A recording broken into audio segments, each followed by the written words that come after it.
Hello friends, welcome back to my channel, you guys. Welcome back to another true crime story. Happy Tuesday. I know, so I'm actually going to be uploading this video on Tuesday instead of Friday because I really want to try and get more videos out throughout the week for you guys. So this video is going to be out on Tuesday, but don't worry, I'm still going to have a video coming out on Friday. This video is for educational and entertainment purposes only. Everything we say in this video is 100% alleged. We mean no disrespect to anybody involved in today's case. So in today's case, we're going to be talking about an unhinged stalker. So as we know, it's pretty common in Hollywood for celebrities to have stalkers. It's crazy to think that people can fully convince themselves that they truly know the person they are watching on the big screen just because they've been watching them for years and they find them to be relatable. In some extreme cases, stalkers will take extreme measures to ensure that their favorite celebrity remains unavailable to pretty much anybody else if they themselves cannot have them. This would be the unfortunate reality for 21-year-old actress and model Rebecca Schaeffer. Rebecca Schaeffer was born on November 8th, 1967 in Eugene, Oregon. Rebecca was raised Jewish and she originally wanted to be a rabbi, but she would go on to start a modeling career during her junior year of high school. Rebecca did actually appear in several department store catalogs as well as a few TV commercials, and even appeared as an extra on a TV film. During the summer of 1984, 16-year-old Rebecca took a job in New York City with Elite Model Management, and with her parents' permission, she actually ended up staying in New York City to continue on with her modeling career. While working in New York, Rebecca actually had a short-term role on the daytime soap opera Guiding Light. And in 1984, she landed the role of Annie Barnes on ABC's One Life to Live. This role only lasted about 6 months, however, and it was during this time that she attempted to further her modeling career, but you see, Rebecca only stood at 5'7" tall, so technically she was considered too short for high fashion modeling. And so because of this, she ended up struggling to find work in the modeling world. In 1985, Rebecca ended up moving to Japan in the hopes of maybe having more modeling opportunities there, because as we know, women in Japan tend to be a little bit shorter, and so she thought because of this she would now be considered tall. She would be able to land more modeling opportunities. However, this wouldn't really be the case for Rebecca. She would still struggle to find work due to her height and weight. So she eventually comes back to New York and decides that she's going to start a career in acting instead. In 1986, she won a small role in Woody Allen's comedy show Radio Days, but her character, unfortunately for her, would end up being edited out and she would only be featured in a brief scene. So Rebecca's big break would come when she was actually featured on the cover of 17 magazine, and fortunately for her, she did catch the attention of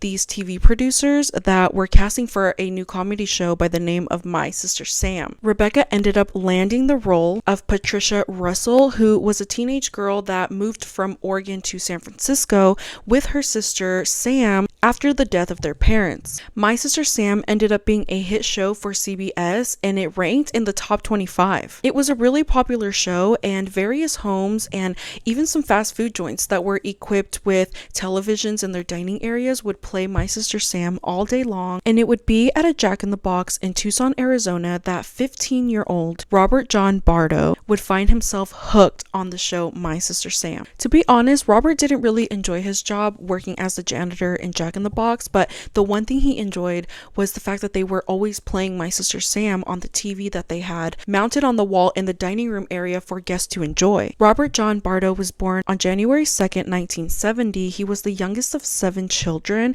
His mother was Korean and his father Philip was a non-commissioned officer in the U.S. Air Force. The family would often move a lot, but they would eventually settle in Tucson, Arizona in 1983. It was said that Robert unfortunately had a very troubled childhood. He was allegedly abused by his siblings and he was eventually placed in the foster care system after he had threatened to commit suicide. I also read that his family had a long history with mental illness and that Robert was even diagnosed with bipolar disorder. He ended up dropping out of high school at the age of 15, and this is when he started to work at the Jack in the Box as a janitor. The minute Robert laid eyes on Rebecca Schaeffer playing in the hit show My Sister Sam, he instantly became infatuated with her. He saw her as beautiful and perfect. However, his infatuation with Rebecca would soon turn into an obsession. Robert would often write many letters to Rebecca, and he would eventually get a response. You see, Rebecca was a really nice actress who really valued her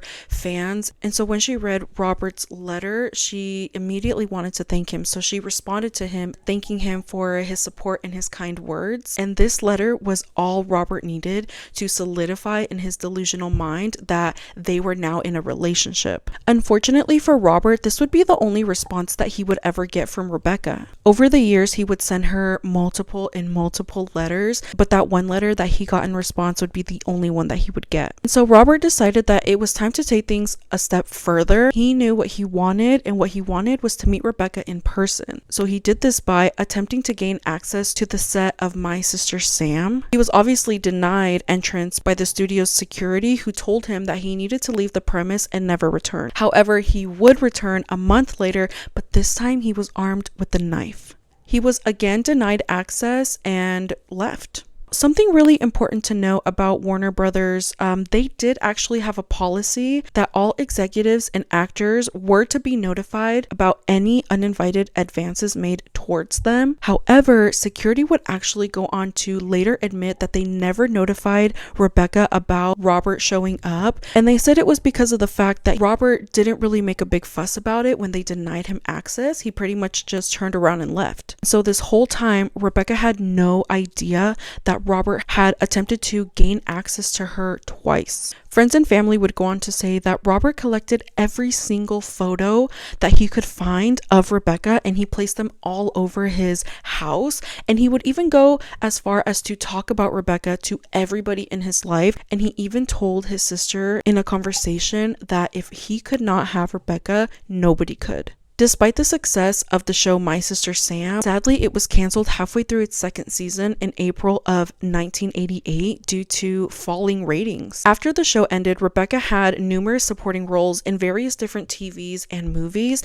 one of the movies being called Scenes from the Class Struggle of Beverly Hills. And it was in this scene that her character was featured in a sex scene that absolutely enraged Robert. He would go on to say that he was sickened by her and that she was now just another Hollywood whore. In his mind, he felt like she had ruined their relationship. She tainted it by displaying herself in this way in this sex scene, and that she was no longer innocent to him. She had lost her innocence in his eyes. And he would even go on to say that she needed to pay for this. So Robert Bardo decided that he wanted to try and attempt to meet her in person again. He took a trip to LA and decided to walk the streets of Hollywood, holding pictures of her and hoping that maybe he would run into her. Of course, he was not successful in this, so he took it a step further and decided to show her picture to random people walking down the street and ask if they had seen her or if they know where she lives. After numerous failed attempts to make contact with Rebecca, Robert started to think outside the box. He definitely was not going to give up. He was a little discouraged that he had failed at his attempts, but he was definitely not ready to give up. And so he decided to take it a step further. Robert ended up obtaining Rebecca's home address by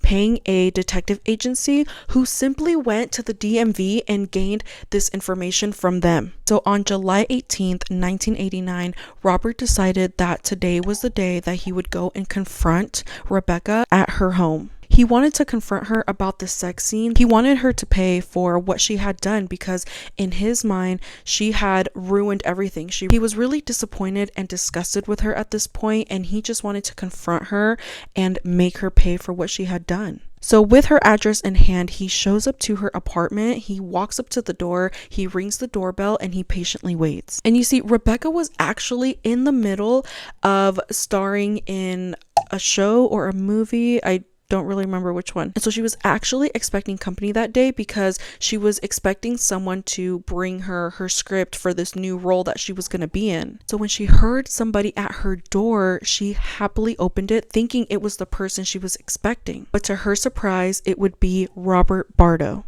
Robert greeted Rebecca and showed her the letter that she had written to him years ago, started to ask her if he could come in. Of course, Rebecca politely turned him down and told him he needed to leave and not return to her home. And as many times before, Robert did leave. He left the premises and he decided to stop at a local diner for breakfast. He was actually planning to return to the home about an hour later. So after he finished his breakfast, he did return to the home and once again rang the doorbell. But this time, when Rebecca opened the door, Robert shot her dead in the chest.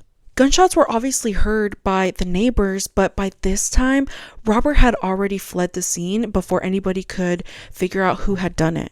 However, the next day, Robert was spotted in Tucson, Arizona, running through traffic because this was his attempt at trying to commit suicide because he felt like he owed that to Rebecca. Police officer Peter Ronstadt arrested Robert, who immediately confessed to killing Rebecca. Following his capture, Robert was housed in a sensitive needs unit. This type of housing unit is normally used for inmates such as gang members, notorious prisoners, and those who have been convicted of a sex crime. During his trial, he claimed that the U2 song Exit was an influence in the murder. This song was used in the courtroom as evidence. Robert was convicted of first-degree aggravated murder in a bench trial and was sentenced to life in prison without the possibility of parole. As a result of this tragedy, federal law regarding the release of personal information through the DMV was changed. The Driver's Privacy Protection Act, which prevents the DMV from releasing private information, was enacted in 1994. What's interesting to note is that this actually wasn't Robert's first time obsessing over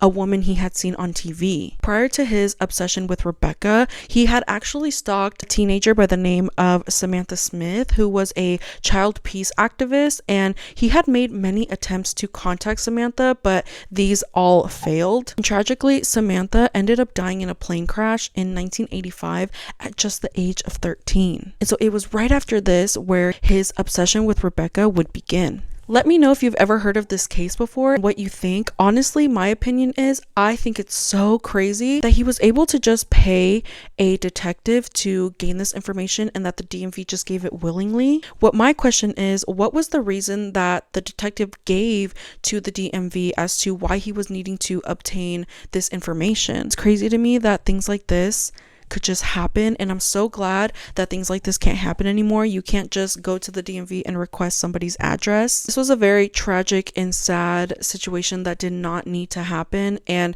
unfortunately we see this a lot with celebrities and even influencers nowadays, where people just start to obsess over their favorite celebrity or their favorite influencer, and in their minds they truly believe that they're in a relationship with these people that they're watching.